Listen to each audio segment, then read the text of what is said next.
is John Deedy, professor of political science at the community colleges of Baltimore County and local political media analyst. Welcome to the Maryland State Politics and Government podcast on Substack.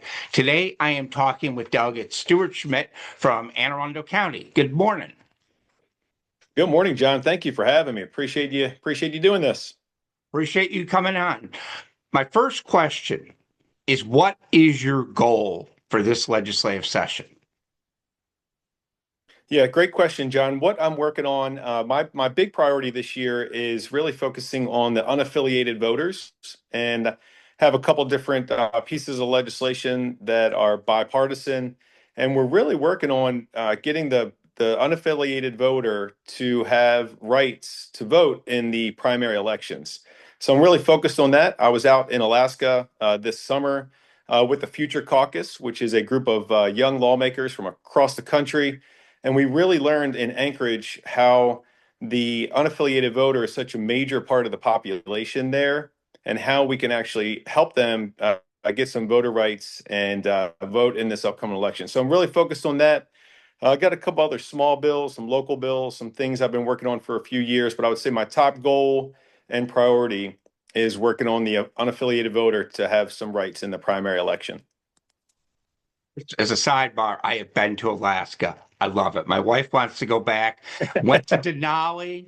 Felt just a Oh, yeah. beautiful place. I hope you did the tourist stuff too. You just didn't go there and play legislator. You had a good time. We did. We did. We got to go out onto a couple of the glaciers, which was fantastic. And man, what a beautiful part of our country. And I can see why people love it there so much. And I look forward to getting back one day very soon. I know where your wife's coming from. My next question is one of the big things people have expressed a concern about over the last Did I few lose you? months is energy. And their BG&E bills have gone up. Then they see the BG&E ads on TV that are angering people even a little bit more. What can we do to fix some of our energy problems in the state of Maryland? Because right now it seems like prices are out of control. And last year in 2025, we had the five power companies come before us and discuss what we were going to do to help with energy coming into 25 and now into 2026. Of course, we had the coldest December on record. January's been cold. February's been, we've had this snow and ice all over the place. I mean, it's been miserable here in the state of Maryland, and energy is such a huge part of it. I've had multiple constituents reaching out to me about their energy bills. What are we doing to combat it? So we do have quite a few pieces of legislation that we've put forward, not only to focus on transparency, but when you look at the energy sources that we have here in the state of Maryland, and we've taken so many away, we've closed so many power plants. We've discussed this for the last 3 or 4 years on the House floor. When you remove the production of energy in the state of Maryland, and we're outsourcing so much from the state of Pennsylvania, we're really at their mercy on the costs that they're charging us. And so we really need to get back to smart energy policy. We need to get back to production. We really need to be focused on being self-sufficient here in the state of Maryland versus relying on so many other people in the area. And so I'm working with Delegate Chisholm in Pasadena, co-sponsored many bills with him to work on energy. He's really become the energy expert in the Republican caucus. I attended an energy summit the very first week of our session, where we had multiple legislators from other states, Pennsylvania, New Jersey, Virginia, all come forward to see how we can combat this together. And if we really don't put this as a priority, we've already heard constituents double, triple, quadruple electric and gas bills this year. It's really hurting people where it matters the most. And we really must do something at the General Assembly to focus on energy. I agree. We need to do it smart. We need to do clean energy, but we really need to think about how we're able to have multiple sources of energy so that all of our eggs aren't in one basket when something happens and we lose part of the grid, and we're outsourcing so much from Pennsylvania. And so I know where the constituents are coming from. I feel it too. In my home, my electric bill was 300% higher than it was this time last year. and we're doing whatever we can to really cut down, on the energy usage here in my own home. And so I understand where they're coming from. The governor has talked about more rebate checks, and that's a topic for debate and controversy. Let's say I made you energy czar, and what you say goes. What would be the three things you would do that boom, boom, boom, this will help things long and short term? Oh man, great question. Last year the governor touted and the majority party touted these rebates, right? Two $40 rebates.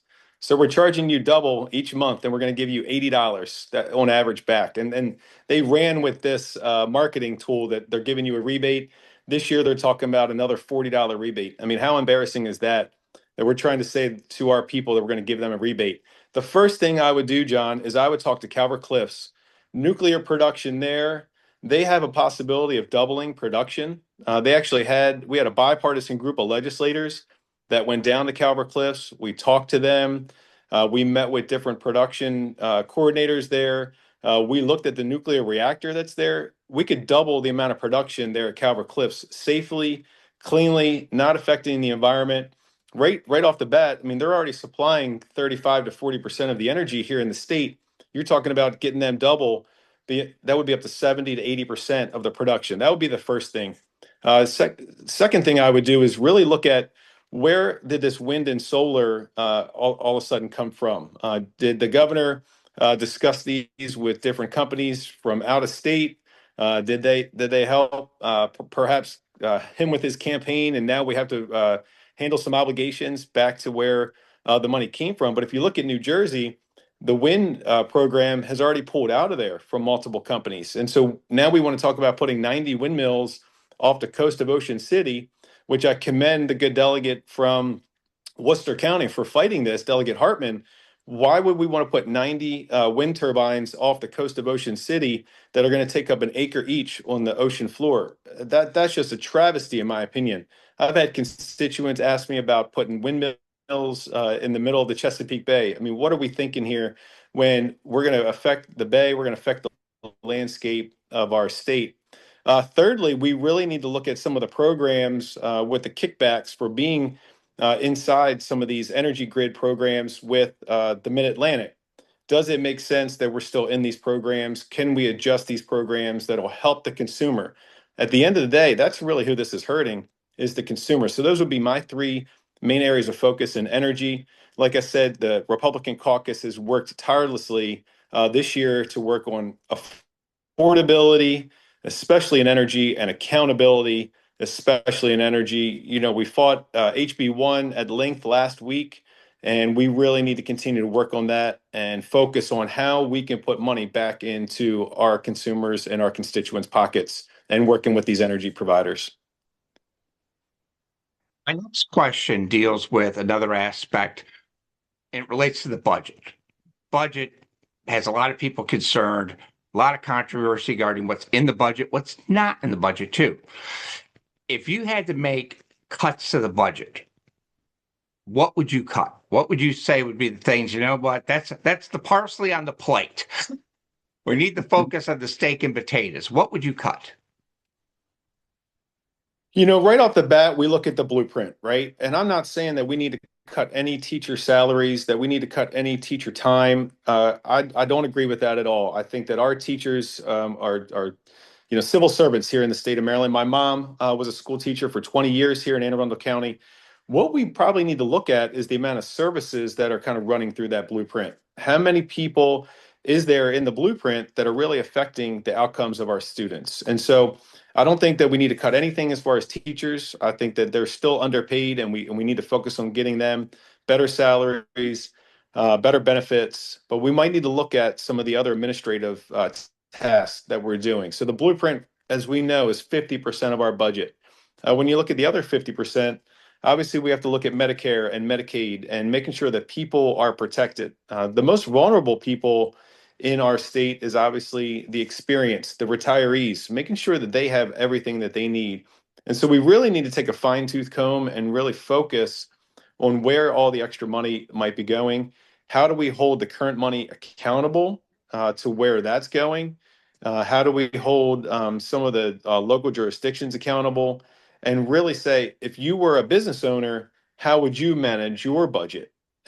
And as we dial that down, I mean, we all know with the federal government, with the cut badge of federal workers here in District 33B, my heart goes out to them. It really does. I am not happy with the way that they've been used as pawns in Washington, D.C. No matter what side of the aisle you sit on, these federal workers have now become the pawns in negotiation every time it's time to pass a federal budget. I definitely don't agree with that at all. And so we really need to look at the Maryland budget and say, where are our priorities? Where have we been spending money over the years that maybe we need to take a look at that? You get to the end of the year, a lot of these departments are saying, hey, we need to spend money or we're not going to get it next year. We need to cut that off. I mean, if the departments were able to save money throughout the fiscal year, we should reward them for that. We shouldn't have them buying different things and spending money to get caught up on their budget so that they can keep it as a line item in the next fiscal year, 2027, 2028, and beyond. And I tell you, when I became a legislator here in the state of Maryland in 2023, we knew we were going to be in a budget deficit 2025, 2026, 2027. We really needed to start making cuts 2 and 3 years ago. And this current administration here in Maryland did nothing to make cuts to keep us more reasonable and balance our budget. And so when we have these discussions with the appropriations team, I know that they're doing the best job that they can. We really need to get better at managing our budget and not just putting the burden on the taxpayers at the end of the day. Sunday, you authored a piece in the Baltimore Sun regarding former Governor Larry Hogan. It was very praiseworthy. I thought it was a really good article and piece. Where is the future of the Republican Party in the state of Maryland? Because it seems like the Hogan Republicans are starting to become dinosaurs a little bit. And there's just not a mesh with the current style. What are your thoughts about that? And where is the future of the Republican Party in the state of Maryland? It's really interesting where we are, right? During this upcoming election here in 2026, obviously Governor Moore is running for reelection, and it's going to be very challenging when he won, close to 70% of the vote, just short 4 years ago. In my opinion, Larry did an amazing job. Governor Hogan did an amazing job to keep people together here in the state of Maryland, and he really focused on both aisles, both sides of the aisle, both parties, and he really worked hard for that. Leaving us with a budget surplus. It's sad to think that here in the state of Maryland, things have to get really bad before voters then decide, oh, I better vote in another Republican again. And so that seems to be how the tides kind of go here. It'd be nice if we kind of corrected that a little bit. I know that we have some tremendous leadership, both in the Senate and the House, that are working hard to build a path for different people that maybe see governor, senator, congressman, on their path in life. And we really need to work together. I mean, there's so few of us in Annapolis that we have a strong team. We do have each other's back, and we have to continue to do that. And so I commend Governor Hogan for everything that he did for our state. It would have been interesting to see him run for reelection. We know the numbers are going to be tough this year, right? Federal politics always plays a role in state politics, no matter if we like it or not.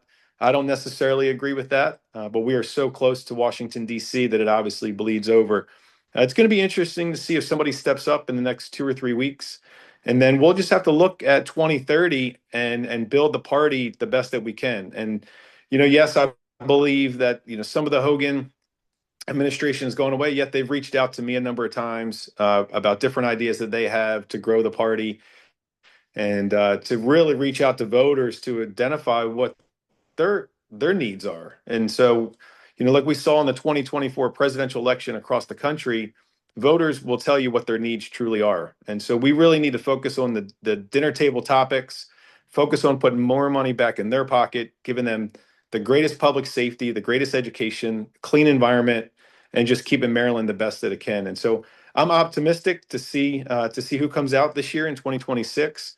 And then if it's a viable candidate, I support them. And we'll also look at building a party for 2028 and 2030 as well. And I'm proud to be a part of that. Do you have any preference right now of the announced candidates, or are you just kind of waiting a while to decide who you want to endorse and support for governor? We have such a wide range right now, right? When you look at Ed Hale coming out of Baltimore City, business owner, John Myrick, Eric Boucher, Dan Cox. I mean, we have, such a diverse group of individuals that are running for that seat. It'll be really interesting to see how things play out in the primary. I know all of them personally, and I'm excited to see, how it works out with their campaigns and how they're able to message to the voters in Maryland. Because I will tell you, when when I'm door knocking, when I'm out at the grocery store, when I'm visiting with constituents, they are really tired of what this current administration has done. They're tired of the fees, they're tired of the taxes, and really we're starting to see that when we talk about 14,000 people left the state of Maryland net last year.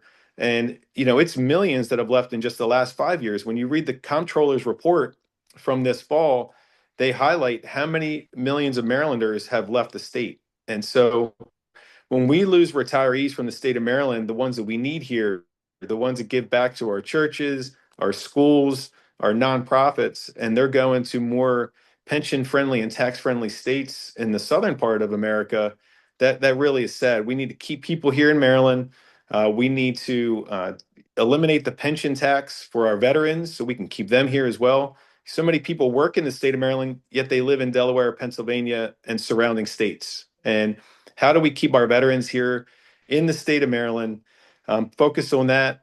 Worked on the Veterans Caucus for the last 4 years. I'm also a member of the Fire and EMS Coalition to really help our public safety officials, not just firefighters, all members of the fire department and all members of the police department. And I support public safety, and I'm excited to see what happens in this upcoming primary election before I support anyone. Okay. One thing you talked about a little bit before when we started our conversation was basically trying to make changes and provisions to get unaffiliated voters, independents, undecided, sometimes I like to call them, to be able to vote in party primaries, whether it be Democratic or Republican primaries. How do you feel that would help the Republican Party to allow those type of voters to do this? Because in 1998 they did like, hey, a one-shot deal where yeah, you can register for us and do that. I don't know if it had any big impact, but how do you think that would help Republicans or maybe even help Democrats as far as for party primaries? I just got the updated numbers, and it's really alarming to see how many people have left the Democratic Party, and at a large number, smaller number have left the Republican Party. And of course, the undecided voter has now become one of the largest parties. And I think that the undecided voter, the unaffiliated voter, has had enough of the two-party system. They've had enough of the politics, the blaming, the finger pointing, and they've said, I'm not going to affiliate with party. And so what this bill will do will allow them to still have a decision in who the future candidates are going to be. And so that unaffiliated voter can decide Republican or Democrat, whichever one they want. And so that'll really help get the best candidate that's going to be a more middle of the road, moderate candidate. We've gotten these spectrums where we're so far left and so far right, and we're really missing the middle part of our state and the middle part of our voters. And so that's a big priority for me. When I introduce myself in front of large groups, I say I'm Delegate Schmidt from Middle Anne Arundel County and Middle Maryland. And that's not just a geographic statement from me. That's also where I stand as far as my political views.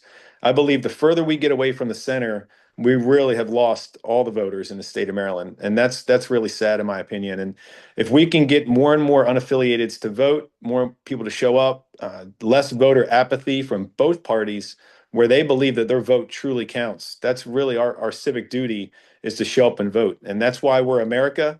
That's why we have a republic and a democracy, and I truly support having more and more people show up to vote. My final question is this, it's kind of in a couple parts. Do we need Sure. ICE in Maryland in any way, shape, or form? Second, how do you feel about some of the legislation that has been proposed in the House of Delegates and in the Senate that some people see is anti-ice as far as working with jurisdictions, also with face coverings, because I'll add this point as far as the face coverings. I live in the burbs, you live in the burbs. And if someone knocked on my door at 9 o'clock at night and they said they were the police and they had a mask over their face, I would be terrified. Yeah, I agree with you, John. We have 8 jurisdictions here in the state of Maryland that cooperate with ICE. Each of the sheriffs in those jurisdictions, majority of the state's attorneys in those jurisdictions, I lean on them as the experts. They've supported the cooperation that they've had with the federal authorities. My fear is getting away from some of these cooperative agreements could open up more fear and more showing up at 9 o'clock with a mask. And I agree with you. We both live in the suburbs. It's wildly different. I live in a jurisdiction in Anne Arundel County that is a sanctuary jurisdiction. So I'm not sure we're seeing as much of that effect here yet. The face coverings would concern me. I will be offering a floor amendment this year that protects the victims and has body worn camera. So I believe that all of the ICE officers, the federal agents, federal workers should have a body-worn camera that documents the activities. And at the end of the day, we do need to keep our streets safe. I truly support that. We've polled Marylanders, and alarming rates, they agree that we should keep our streets safe. Yet, what's happening is we have created terror, we have created fear, and we don't need that. And if somebody knocked on my door at 9 o'clock at night, I would be pretty concerned, and I'm sure I'd be on the phone with my local authorities saying, "What's going on? I have an issue." And the more that the local authorities know what the federal authorities are doing, I think that opens up a tremendous level of transparency, cooperation, and discipline. Truly support law enforcement and the work that they do. They wake up every day. They go out to protect our streets. Their families have to kiss them goodbye. Could be the last time, and that's a concern. And I grew up in a police officer household. My grandfather was a police officer in Baltimore City. His dad was the sheriff of Fells Point back in the 1800s and 1900s. And I know I'm going way back in time, but we grew up with similar things in our home where with my grandfather going off to be a detective in Baltimore City, living in the suburbs. You just never know if he did some amazing work, and so I commend the workers. I commend the families that have to put up with this, and I believe we definitely need to make some tremendous changes so that everyone feels safe, no matter if they live in the city, the suburbs, rural, no matter what. Making sure that they're safe each and every day. Okay, thank you again for your time. I appreciate it, and good luck this legislative session. You're welcome so much, John. Thank you. I appreciate all the work that you do. God bless.